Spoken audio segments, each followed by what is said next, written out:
খটখটিত আৰক্ষীৰ নাকা তালাচীত বৃহৎ পৰিমাণৰ অবৈধ বাৰ্মিজ চিগাৰেট 2 সৰবৰাহকাৰী আটক আৰক্ষীৰ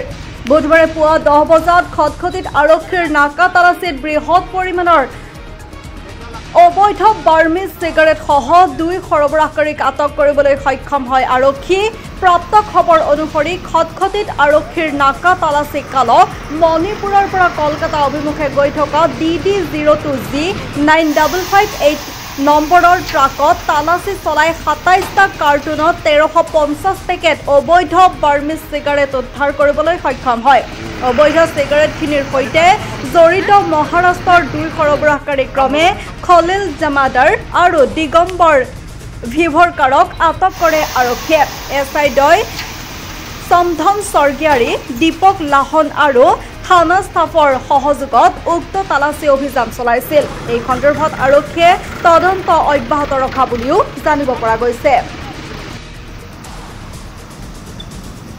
জায়গাটাৰ নাম 55,000 টাকা